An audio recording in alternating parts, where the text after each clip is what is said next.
بسم الله الرحمن الرحيم نحمد ونصلي على رسوله الكريم أما بعد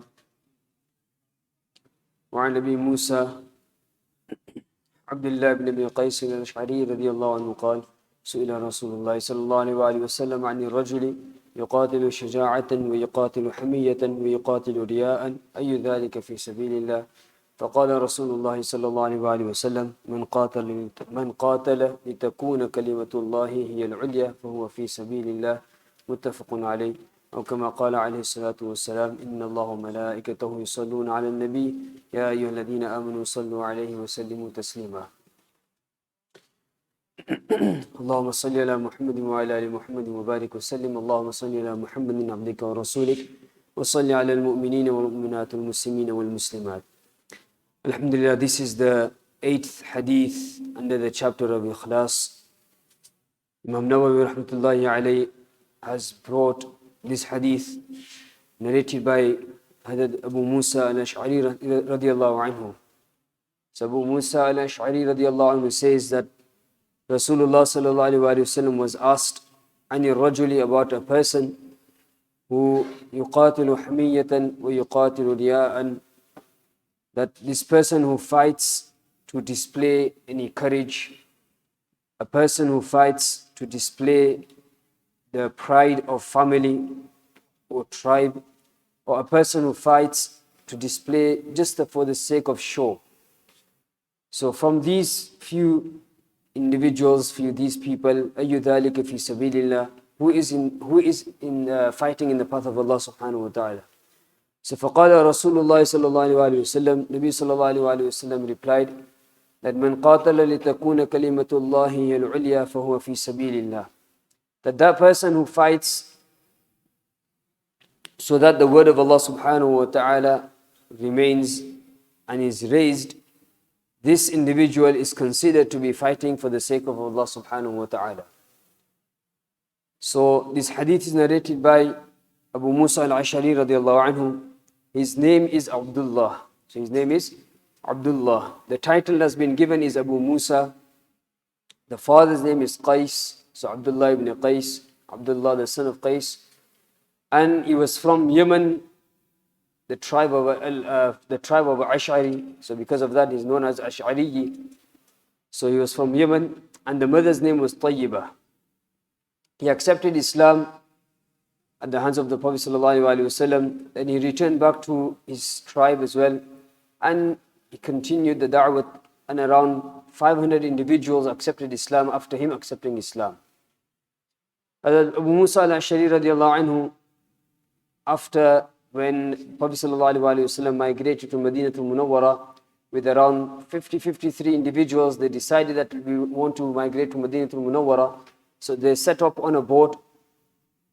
Now, they have set up on a boat, and on the other side, Nabi sallallahu alaihi wasallam had also gone out for the battle of Khaybar with around 1,400 Sahabas. So on the boat, it was a boat journey. Whilst they were on the way, there was a lot of adversity on the way, and because of the weather, it led them, instead of towards Madinatul Munawwara, it led them towards Habsha. So Hadith Abu Musa al-Ash'ari radiallahu anhu with the other 53 individuals, they ended up in Habsha. Now at that time, few individuals were already also in Habsha at that time. A few Sahabas were also in Habsha, including the Ja'far al-Tayyar radiallahu anhu. So Hadith Abu Musa al-Ash'ari radiallahu anhu met up with Hadith Ja'far radiallahu anhu, and when they settled there for a couple of days, rested, and then from there they traveled to Madinatul Munawwara. So they set off from Habsha to Madinatul Munawwara. So by the time they reached Madinatul Munawwara, the battle of the battle of Khaybar was over, and it was a time to distribute the booty and distribute the wealth. So when Nabi sallallahu alaihi wasallam realized that Abu Musa al-Ash'ari radiyallahu anhu, the Ja'far radiyallahu anhu, and the other 53 Sahabas also come from Habsha, so they also got a share in this distribution as well.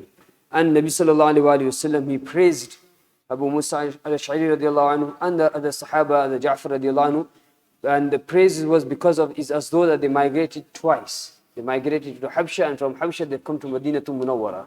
So this was an honor for Abu Musa al-Ash'ari radiallahu anhu. That Abu Musa al-Ash'ari radiallahu anhu was known amongst the Sahaba as one of the muftis as well. He was given the authority of giving fatwa. There were around 6 Sahabas who were given this authority of giving fatwa. In the time of Nabi sallallahu alaihi wasallam, whilst he was alive, Prophet sallallahu alaihi wasallam made him the governor and to take care of Yemen. So in his time, Nabi sallallahu alaihi wasallam had already given him that post. So he remained there. Nabi sallallahu alaihi wasallam passed away. Hadrat Abu Bakr radiallahu anhu came in charge. He was still there at that time. In Hadrat Umar radiallahu anhu's time, there was some conflict and there was some dispute. So Hadrat Umar radiallahu anhu moved him from there to Basra, where he remained as a governor in Basra for around 4 years. And then in the time of Hadrat Uthman radiallahu anhu, he came as a governor of Kufa, and he remained in Kufa. And according to some, he passed away in Kufa at the age of around 61 in the year around either this couple of opinions which year he was, either 42, 44 or 52 after Hijrah. So he passed away in Kufa. That Abu Musa al-Ash'ari radiallahu anhu was very pious, he had a lot of taqwa, and one quality that was unique with him was the recitation of the Quran. He had a very beautiful tone, very beautiful voice. Nabi sallallahu alaihi wasallam would often listen to his recitation as well, secretly as well. And he said to him once that that you have been given the tone of Hadrat Dawood alayhi salatu wasalam. That Dawood alayhi salatu wasalam, he had a very beautiful voice, that when he used to recite Zabur, even the birds would stop flying and they would come and listen to his recitation. And inshallah, according to some narration, when we are in Jannat, the people of Jannat will also request Hadrat Dawood alayhi salatu wasalam to recite in front of them as well. So this was one beautiful, unique quality and description of Hadrat Musa al-Ash'ari radiallahu anhu. There are around 360 hadith narrated by Hadrat Abu Musa al-Ash'ari radiallahu anhu. So he narrates, the meaning of the hadith is that if a person was to fight to show courage, bravery, if he was to fight for family, tribe, sometimes you have this issue that and the problem that I'm from this family, because of this family people have this pride within themselves. So if a person was to fight in the sake of Allah subhanahu wa ta'ala for these few reasons, does he get the honor and status of fighting for the sake of Allah subhanahu wa ta'ala? So Nabi sallallahu alaihi wasallam said no. If the person has these sort of intentions and these sort of motives, then he's not fighting for the sake of Allah subhanahu wa ta'ala. If he has the correct intention, if he's fighting for the sake of Allah subhanahu wa ta'ala to earn his pleasure, if he's fighting to raise the name of Allah subhanahu wa ta'ala, to elevate and spread the deen of Allah subhanahu wa ta'ala, then indeed this person is fighting for the sake of Allah subhanahu wa ta'ala, and he'll be dealt as a shaheed, as a martyr, if he was to be martyred in that battle. So in this world, if a person was to be martyred, we'll deal him with as a martyr. But on the day of judgment, they will be raised according to intention. So if the first person who fought for the sake of his family or bravery or to show, and another person who fought for the sake of Allah subhanahu wa ta'ala, in the aspects of the world, we'll still take him as a martyr. But when the day of judgment, they will be resurrected according to their intentions. The lessons that we learn from this hadith is that our actions are judged according to our intention in the eyes of Allah subhanahu wa ta'ala. Now, if such a great deed, the fighting for the sake of Allah subhanahu wa ta'ala, is important that our intentions are correct in there, that means that other a'mal which are lower, which are smaller than that, it is also important that our intentions are correct in those actions as well. Otherwise, our deeds will be waste and there won't be any reward for it as well. One point we also learn from this is that sometimes a person has made a niyat of an amal, but he wasn't able to complete it, then even then he will still get the reward of that amal in that because of that intention, he will still get the reward of that amal, inshallah. And one reason for this is because, as we mentioned, that Abu Musa al-Ash'ari radiallahu anhu, he got the share in the booty. So this is also that there's another hadith that explains this hadith, that illa sharakukum fil ajri. So because they were also given the share in that amal, in that booty distribution after the battle. So then because of this, one lesson we learned from this as well, that if a person wasn't able to complete the amal, but intention was there, Allah subhanahu wa ta'ala will also give him the reward of as though that he has completed the amal. So this is the lesson that we learn from this hadith. Now talking about battle, today is the 17th of Ramadan. Today is the 17th of Ramadan. Now if you go into the Islamic history, we all know that on the 17th of Ramadan, a battle that took place, which was known as Yawmul Furqan, a day of Furqan, distinction between Haqq and Batil. And this battle was known as the Battle of Badr, the Great Battle of Badr. This battle has a lot of detail. There's so much history behind it, before, during the battle, and after as well. Just to give a couple of points about this battle, is that remember, the Muslims in Makkah al-Mukarramah, they were persecuted, they were tortured, given so much trouble for all the time that they were in Makkah al-Mukarramah, for around 13 years. All the time they were there, they were persecuted. The Sahabas, Nabi sallallahu alayhi wa sallam had sabr. He remained patient. Even some Sahaba would say that, why aren't we fighting back? Why aren't we taking any revenge? So Nabi sallallahu alayhi wa sallam was told that Allah subhanahu wa ta'ala said, fa'fu an, that you just have to forgive them. Pardon them and leave them, forgive them. So for 13 years they had to do sabr. For 13 years there was no permission of fighting. After they migrated to Madinah Munawwara, when Prophet ﷺ came to Madinah Munawwara, the first 1 year, 1.5 years, obviously he came as a leader, he had to settle everything there. He had to set up the whole government there. So that, for the first 1-2 years, that took place. So then in the first or second year, the ayat أُذِنَ لِلَّذِينَ يُقَاتَلُونَ بِأَنَّهُمْ ظُلِمُوا was revealed, where the permission of defending or fighting was given. Permission was given that now you can fight. So after 13-14 years of sabr, now the permission is given to defend or fight. Now, the people of Makkah, obviously the Quraysh and the enemies were in Makkah al-Mukarramah. So when the Muhajirun left Makkah al-Mukarramah, obviously they could only take small amount of their belongings in their hands, or if they had any animals. So whatever they could carry, they carried with them. But their homes, businesses, their lands, and etc. was left behind in Makkah al-Mukarramah. So the enemies took possession of that, took ownership of all of that. So now in Madinah Munawwara, this permission was given. So Prophet ﷺ knew that the Meccans and the Quraysh, when they used to trade, they used to travel to Syria, to Sham. And the route that they used to take was past Madinah Munawwara. So once in the year 2 Hijri, after Hijrat, there was a caravan that had traveled to Sham, and they were returning back to Makkah al-Mukarramah. And there were around 50 to 70 individuals in this caravan. So they had gone for a business trip, and they were returning back with a lot of wealth, a lot of good and stock. And most of the Meccans and Quraysh at that time had invested in this trip. So Prophet ﷺ in Madinah al-Munawwara found out that these are returning. And at that time Abu Sufyan was also the leader of this caravan. So Prophet ﷺ made an announcement that, look, we've got a good chance that there's only 60, 70 of them. And let's go and intercede and intervene and stop them. So whatever wealth we can gain, and it's our right as well. For 13, 14 years we were there. We've left our wealth behind, our belongings behind, and they've took possession of it. So in one way, it's right for them to also to intercede this caravan. So Prophet ﷺ made an announcement that, okay, we're going to travel out of Madinah Munawwara to intercede and to stop this caravan. Made intention and announcement. So around 313 Sahabas got together and they said, Chalo, we'll accompany you. Prophet ﷺ set off. Now they've setting off from Madinah Munawwara. Abu Sufyan and the caravan are going towards Makkah al-Mukarramah. So before they even come close by, news reached to Abu Sufyan that Nabi sallallahu alaihi wasallam has set off towards us, in our direction. So what he did was that he quickly hired somebody and sent a message to Makkah al-Mukarramah, where Abu Jahl and other tribes leaders were, that look, you've invested in this trip, in this business, this caravan. Now you are going to be looted and bombarded. You need to do something about it. So Abu Sufyan was very smart. There's so many ways he found out about this as well. So Abu Sufyan sent a message to Makkah al-Mukarramah, and at the same time what he did was he diverted the direction. So instead of going towards Madinah al-Munawwara, he went onto the shore. So he took a complete different direction. So now message has gone to Makkah al-Mukarramah. Now when it comes to Makkah al-Mukarramah, there's a havoc there. Everybody's thinking that our wealth is there. So they all got ready. So around overnight, 1,000, over 1,000, according to some 950, 1,000 or 1,300 people got ready for Makkah al-Mukarramah to fight.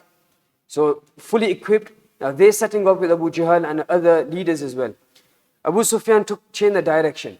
out of Madinatul Munawwara, Nabi sallallahu alaihi wasallam also found out that Abu Sufyan has got this news and he's changed his direction, and Abu Jahl and other enemies are also heading in our directions. So Prophet sallallahu alaihi wasallam, he got the Sahaba radhiyallahu anhum majma'in together. Now remember, they had no intention of battle at all. So 313 Sahaba, they come out, they left the Madinatul Munawwara. There was only 70 camels and 2 horses and few armors. So there was no sign of them, and no preparation for battle at all. So Prophet ﷺ consulted the Sahaba radiallahu anhu majma'in. Hazrat Abu Bakr radiallahu anhu stood up and said that we'll support you. Hazrat Umar radiallahu anhu said we'll support you. Miqdad bin Aswad radiallahu anhu said that we support you as well. These 3 were from the Muhajirun. Again, Prophet ﷺ was still waiting for the Ansar. Now from these 313, around 250 of them were Ansar, and the remaining were from the Muhajirun. So Prophet ﷺ was waiting for the Ansar, because the Ansar in the Bay'at Aqaba, they took allegiance and they took this pledge that we will support you anyway. Wherever happens, we will support you. So Prophet ﷺ was still waiting for the Ansar, somebody from the Ansar to stand up. So Sa'ad bin Mu'adh radiallahu anhu realized this, and he stood up and he asked Prophet ﷺ that, are you waiting for somebody from us to stand up? So Prophet ﷺ said yes. So now Sa'ad bin Mu'adh radiallahu anhu gave a speech of supporting Prophet ﷺ, and he said that, look, we took this pledge and we took this bay'at that we will support you, and we are here. We are going to be with you. Even if you were to cross the sea and put yourself, dive into the sea, we will also do that with you as well. So we will support you, whatever happens, we will be there for you. So Prophet ﷺ, after hearing this, he was very happy. And then they went forward, the valley of Badr. So this is where the enemies had already reached. Prophet ﷺ and the Sahaba had reached Badr at that time. So they set up from Madinatul Munawwara around 12th Ramadan. Few days later, they reach the valley of Badr around 16th of Ramadan. Nighttime, Prophet ﷺ and the Sahaba, especially Nabi ﷺ, spent the night in crying in dua to Allah subhanahu wa ta'ala. 1,000 fully equipped warriors, men, against 313 poorly equipped Sahaba. The Prophet ﷺ spent the entire night making dua to Allah subhanahu wa ta'ala for support. And Badr is around 70 miles at that time from Madinatul Munawwara. And if you were to go now in the car, it'll take about 100 miles, which is about 2 hours. So for them, it was a couple of days journey. It's around 2 days journey, 2-3 days journey for them. Anyway, so Prophet ﷺ spent that night in making dua to Allah subhanahu wa ta'ala. Next morning, after Fajr, the Prophet ﷺ had a plan.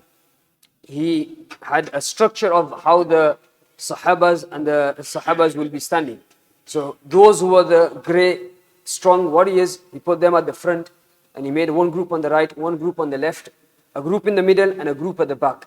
So this sort of structure was Prophet ﷺ was the first one to come up with any plan like this. Otherwise, before that, when there was any battle, they would just come and start fighting. So Prophet ﷺ was the first one to come up with this idea of making this structure. So before the battle began, 3 individuals from the enemies came forward. Utbah came forward, and also there was 3 individuals from the enemies that came forward. So when they came forward, they said that from the Muslims should also come forward. So from the Muslim 3 Ansar, Prophet ﷺ told 3 Ansar to go forward: Auf bin Harith, Muawwid ibn Harith, and Abdullah ibn Rawaha. So them 3 individuals went forward. So when them 3 came forward, Utbah asked, who are you? So they said that our names are such. So Utbah realized that these are not our brothers, meaning they were not from Makkah. So they said that the battle is not equal. We want somebody from our side, that who were in Makkah al-Mukarramah. So then Prophet ﷺ brought these 3 Ansar back, and then Prophet ﷺ put forward Hazrat Ali radiallahu anhu, Hazrat Hamza radiallahu anhu, and Hazrat Ubaidah radiallahu anhu. So when these 3 individuals came forward, Utbah and the other 2 said, yes, this is the correct. These are equal to us. So there was Walid, Shayba, and Utbah. So these 3 were from the enemies. Walid came in front of Ali radiallahu anhu, Shayba came in front of Ubaidah radiallahu anhu, and Utbah came in front of Hazrat Hamza radiallahu anhu. So the battle began with these 3 individuals first. So in the beginning, Hazrat Ali radiallahu anhu, Hazrat Hamza radiallahu anhu, the opponents, Walid and also Utbah, they finished them 2 off in the first strike. However, Ubaidah radiallahu anhu was fighting Shayba. He had a bit of a difficulty. Shayba also injured Ubaidah radiallahu anhu on his leg. After Ali and Hamza radiallahu anhu finished their opponents, they came and helped Ubaidah radiallahu anhu to finish his opponent as well. Ubaidah radiallahu anhu had injury on his leg. He was cut off. They carried him to Nabi sallallahu alayhi wa sallam. And Ubaidah radiallahu anhu asked Nabi sallallahu alayhi wa sallam that, do I get the rank of a shahada, of a shaheed? Prophet sallallahu alayhi wa sallam, he said yes. And at that time he was at the age of 62. He was around the age of 62. After this, the battle heated up and the battle took place. In this battle, Allah subhanahu wa ta'ala sent down the help. Now, one reason why he sent down the help, according to the narration of Bayhaqi, is that Shaitan, Iblis, had also come in the form of Suraqa bin Malik with other individuals to help the enemies at that time. So Allah subhanahu wa ta'ala sent down angels. So in the beginning, he sent down 1,000, he increased it to 3,000, then he increased it to 5,000. So in the battle of Badr, Allah subhanahu wa ta'ala assist the Muslims and assist the Sahabas with 5,000 angels. 5,000 angels. Obviously, one angel is enough, but because we're living on this world where asbab and means and we have to use the means, so Allah subhanahu wa ta'ala sent down angels as well, and He sent down 5,000 angels, and with this help of and support of Allah subhanahu wa ta'ala and the angels and the dua of Nabi sallallahu alayhi wa sallam, the Muslims were victorious. In this battle, 70 enemies were killed, 70 enemies were captured as well, and from the Sahaba, 14 Sahabas were martyred. 14 Sahabas were martyred. When you go to the battle at the plain of Badr, now as well, there's a plaque, there's a board where they've got the names of all the 14 Sahabas. There's in a book, all the 313 names of the Sahaba also gathered as well, who took part in this battle. But in the plain of Badr, in the ground of Badr, the plaque of the names of those who were martyred are also on there as well. So now what we learn from this is a couple of things. Number one, the struggle of the Sahaba and the Prophet ﷺ. Remember, it took place in the month of Ramadan. They were fasting. So even though they were fasting, they still took that difficulty and they took this on of fighting for the cause of Allah subhanahu wa ta'ala. So when we sometimes have to struggle in the month of Ramadan, we should do it. Prophet ﷺ used to struggle even more. Especially we are coming into the last 10 days of Ramadan. He would tighten his bottom clothing and he would just look for the Laylatul Qadr. He would spend his nights in search of Laylatul Qadr. The other point we learn is the taqwa of the Sahaba. It was their taqwa, it was their reliance upon Allah subhanahu wa ta'ala, it was their connection with Allah subhanahu wa ta'ala, it was their dua, seeking help from Allah subhanahu wa ta'ala. So this is also what we learned, is the power of dua.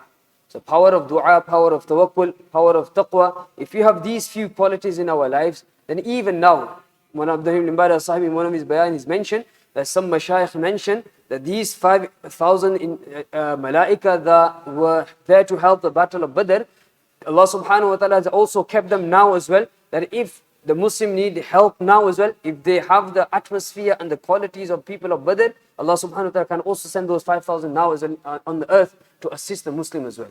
So this is the lesson that we need to learn, the struggle of the Sahaba and the Nabi sallallahu alayhi wa sallam, and also their taqwa, their dua, the connection with Allah subhanahu wa ta'ala, the tawakkul and reliance upon Allah subhanahu wa ta'ala, and also the unity, their unity. Only 313 from Muhajirun and Ansar, from different tribes, different backgrounds, but you are united for the sake of Allah subhanahu wa ta'ala. So with this, the help of Allah subhanahu wa ta'ala will also be with us. We ask Allah subhanahu wa ta'ala to give us, first of all, ability to act upon the hadith. Ikhlas was the main hadith that we mentioned, that if a person has ikhlas, then the action will be accepted in the eyes of Allah subhanahu wa ta'ala. So if a person doesn't have ikhlas, even if he was to be in the battlefield, but his ikhlas wasn't there, then that person will not gain the reward of any at all in the eyes of Allah subhanahu wa ta'ala.